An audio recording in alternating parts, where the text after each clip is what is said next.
Hello అండి, welcome to sister steel YouTube channel. ఈ వీడియోలో మనం rich and aromatic south Indian filter coffee ఎలా చేసుకోవాలో చూద్దాం. ఫస్ట్ వాటర్ బాయిల్ చేస్తున్నాను. 250 ml ఆఫ్ వాటర్ తీసుకొని బాయిల్ చేస్తున్నాను.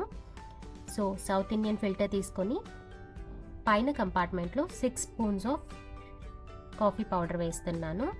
ఏ కాఫీ పౌడర్ అయినా పర్వాలేదు, చాలా బాగుంటుంది filter coffee. Bru, continental, Malgudi ఏదైనా పర్వాలేదు. సో ఇలా కాఫీ పౌడర్ పైన వేసి కింద కంపార్ట్మెంట్ ఫిక్స్ చేసేసాను. ఇప్పుడు మనం వాటర్ బాయిల్ అయిపోయాయి. ఇవి తీసుకొని పైన కంపార్ట్మెంట్లో వాటర్ వేస్తున్నాను. నీట్గా మిక్స్ చేస్తున్నాను. సో ఇది ఒక హాఫ్ అన్ అవర్ కానీ మనం సెట్ చేసామంటే పక్కనే నీట్గా డికాక్షన్ అంతా కింద కంపార్ట్మెంట్కి వచ్చేస్తుంది.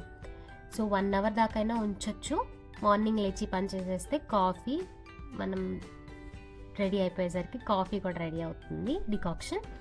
సో ఈ డికాక్షన్ని కొంచెం ఒక 1/3 ఆఫ్ డికాక్షన్ తీసుకొని నేను ఈ వాల్టీకి యూస్ చేస్తున్నాను. మిగతాదంతా ఎయిర్ టైట్ కంటైనర్లో పెట్టేసి ఫ్రిడ్జ్లో పెట్టేసి నెక్స్ట్ డేకి కూడా యూస్ చేసుకోవచ్చు.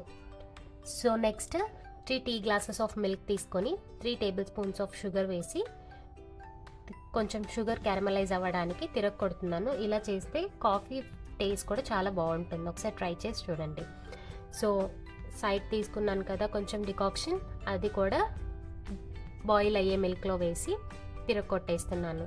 ఇంతే అండి, చాలా సింపుల్ ఫిల్టర్ కాఫీ చేసుకోవడం. చాలా తక్కువ ingredients, hot water, coffee powder, milk, sugar, అంతే అండి. చాలా టేస్ట్ చాలా బాగుంటుంది. ఒకసారి ట్రై చేసి ఎలా ఉందో నాకు కమెంట్స్లో చెప్పండి. అండ్ కడపలో ఉన్న వాళ్ళకి వైవి స్ట్రీట్కి వెళ్ళగానే స్టార్టింగ్లో గార్డెన్ కాఫీ అమ్ముతారు. ట్రై చేయండి, ఎలా ఉందో కమెంట్స్లో చెప్పండి. Thank you.